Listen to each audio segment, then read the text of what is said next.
Hi, Bridie. I'm back with Mr. Fox. You're going to meet a new character this time, and he's not very pleasant. This is called Bean's Secret Cider Cellar. Mr. Fox examined the wall carefully. He saw that the cement between the bricks was old and crumbly, so he loosened a brick without much trouble and pulled it away.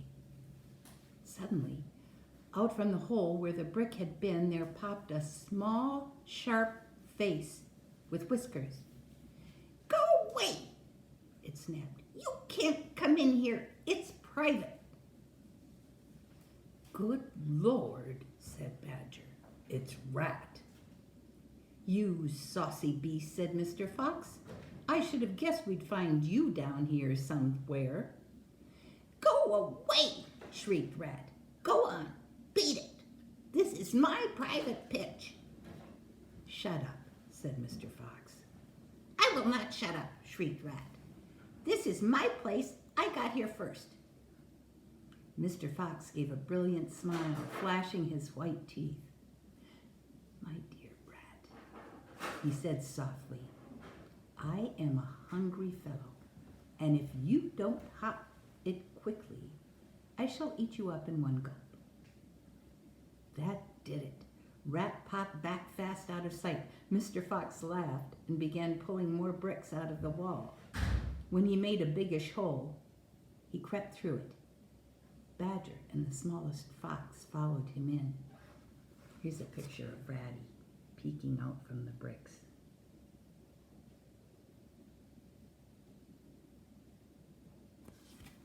He's not very welcoming. They found themselves in a vast, damp, gloomy cellar. "This is it," cried Mr. Fox. "This is what?" said Badger. "The place is empty." "Where are the turkeys?" asked the smallest fox, staring into the gloom. "I thought Bean was a turkey man."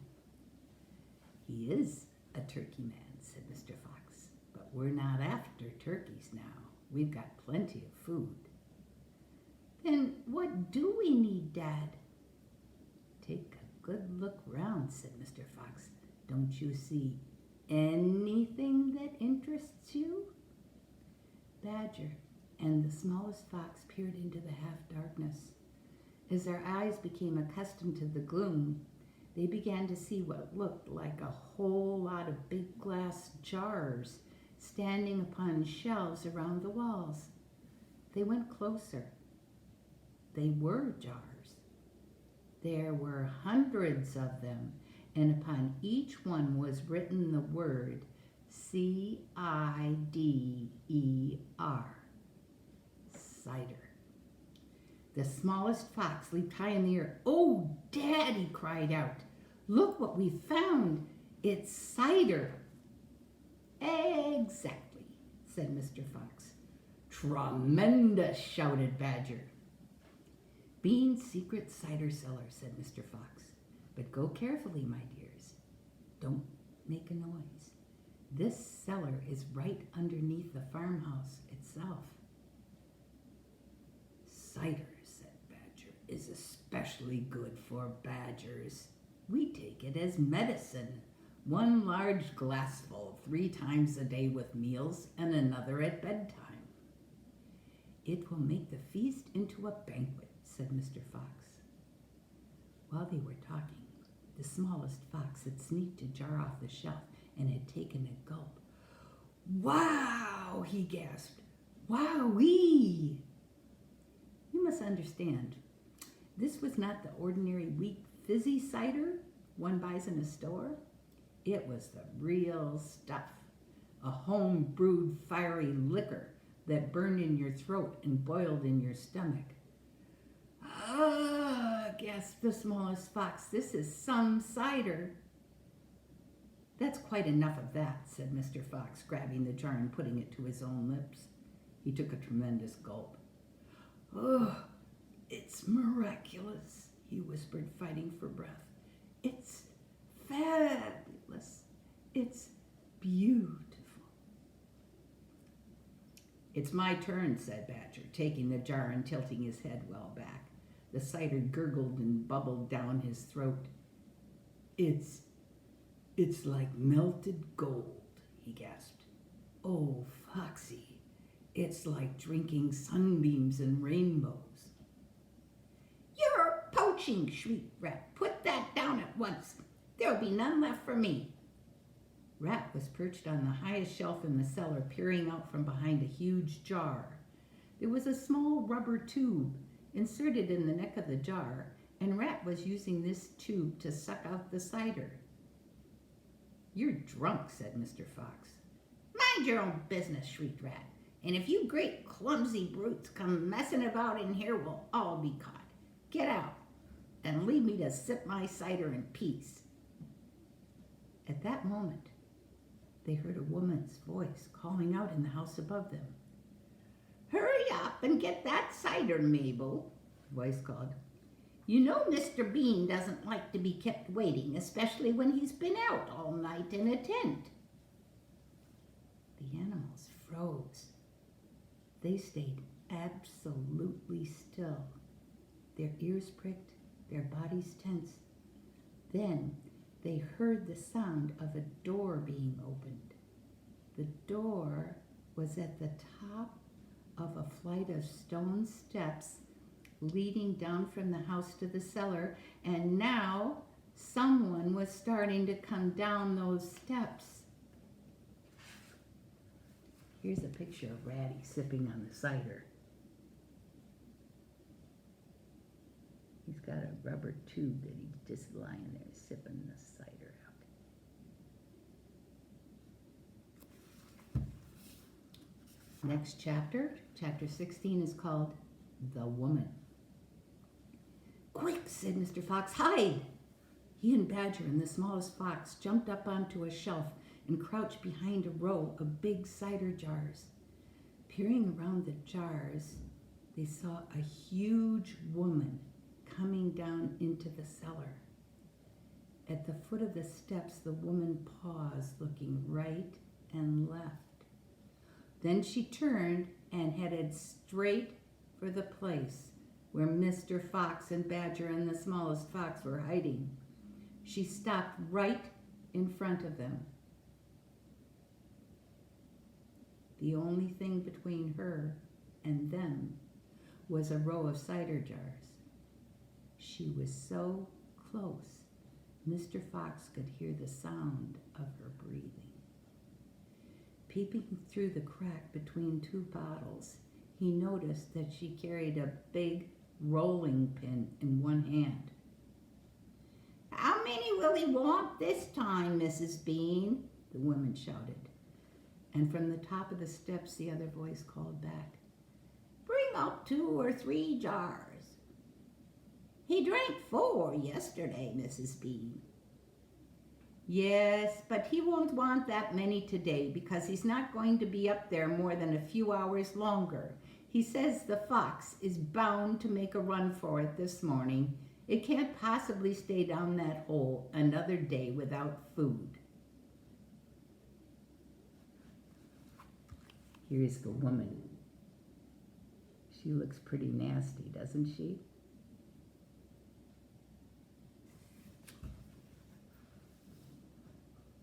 The woman in the cellar reached out and lifted a jar of cider from the shelf. The jar she took was next but one to the jar behind which Mr. Fox was crouching. "I'll be glad when the rotten brute is killed and strung up on the front porch," she called out. "And by the way, Mrs. Bean, your husband promised I could have the tail as a souvenir." "The tail's been all shot to pieces," said the voice from upstairs. "Didn't you know that?" "You mean it's ruined?" "Of course it's ruined. They shot the tail but missed the fox." "Oh, heck," said the big woman. "I did so want that tail." "You can have the head instead, Mabel. You can get it stuffed and hang it on your bedroom wall. Hurry up now with that cider." "Yes, ma'am, I'm coming," said the big woman, and she took a second jar from the shelf. "If she takes one more, she'll see us," thought Mr. Fox.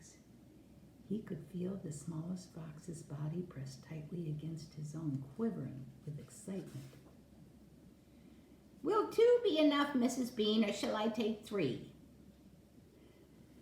My goodness, Mabel, I don't care so long as you get a move on. Then 2 it is, said the huge woman, speaking to herself now. He drinks too much anyway. Carrying a jar in each hand and with the rolling pin tucked under her arm, she walked away across the cellar. At the foot of the steps, she paused and looked around, sniffing the air. There's rats down here again, Mrs. Bean. I can smell 'em. Then poison them, woman, poison them. You know where the poison's kept. Yes, ma'am, Mabel said. She climbed slowly out of sight up the steps. The door slammed. Quick, said Mr. Fox, grab a jar each and run for it. Rat stood on his high shelf and shrieked. What did I tell you? You nearly got nabbed, didn't you? You nearly gave the game away. You keep out of here from now on. I don't want you around. This is my place. You, said Mr. Fox, are going to be poisoned. Poppycock, said Rat. I sit up here and watch her putting the stuff down. She'll never get me. Mr. Fox and Badger and the small fox ran across the cellar, clutching a gallon jar each. Goodbye, Rat, they called out as they disappeared through the hole in the wall. Thanks for the lovely cider. Thieves, shrieked Rat. Robbers, bandits, burglars. Chapter 17 is called The Great Feast. Back in the tunnel, they paused so that Mr. Fox could brick up the hole in the wall. He was humming to himself as he put the bricks back in place. I can still taste that glorious cider, he said. What an impudent fellow Rat is. He has bad manners, Badger said. All rats have bad manners. I've never met a polite rat yet. And he drinks too much, said Mr. Fox, putting the last brick in place. There we are. Now home to the feast. They grabbed their jars of cider and off they went. Mr. Fox was in front, the smallest fox came next, and Badger last. Along the tunnel they flew, past the turning that led to Bunce's mighty storehouse, past Bogus's chicken house number 1, and then up the long home stretch toward the place where they knew Mrs. Fox would be waiting.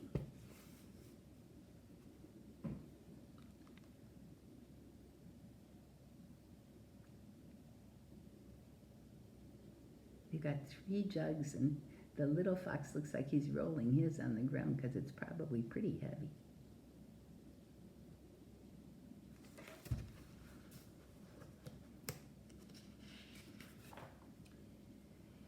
Keep it up, my darling, shouted Mr. Fox. We'll soon be there. Think what's waiting for us at the other end, and just think what we're bringing home with us in these jars. That ought to cheer up poor Mrs. Fox. Fox sang a little song as he ran. Home again swiftly I glide, back to my beautiful bride. She'll not feel so rotten as soon as she's gotten some cider inside. Then Badger joined in. Oh, poor Mrs. Badger, he cried. So hungry she very near died. But she'll not feel so hollow if only she'll swallow some cider inside. They were still singing as they rounded the final corner and burst in upon the most wonderful and amazing sight any of them had ever seen. The feast was just beginning.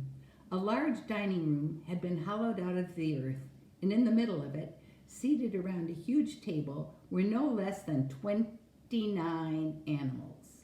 They were Mrs. Fox and 3 small foxes, Mrs. Badger and 3 small badgers, Mole and Mrs. Mole, 4 small moles, Rabbit and Mrs. Rabbit and 5 small rabbits, Weasel and Mrs. Weasel and 6 small weasels.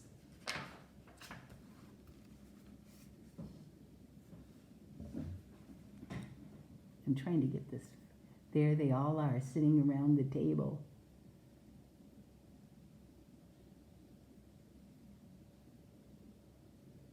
Looks wonderful.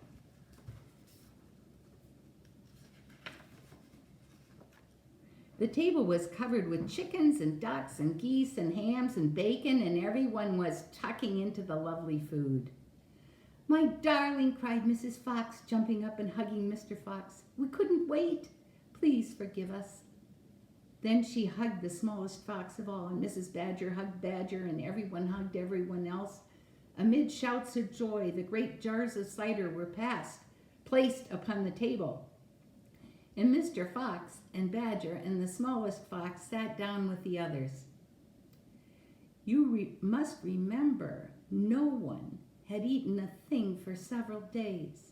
They were ravenous. So for a while there was no conversation at all.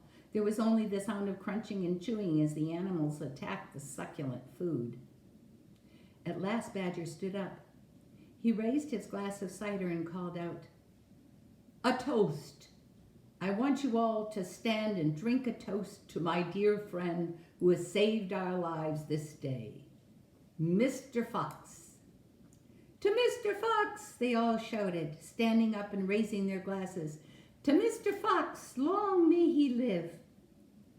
Then Mrs. Fox got shyly to her feet and said, "I don't want to make a speech. I just want to say one thing, and it is this. My husband is a fantastic fox." Everyone clapped and cheered. Then Mr. Fox himself stood up. "This delicious meal," he began. Then he stopped. In the silence that followed, he let fly a tremendous belch. There was laughter and more clapping.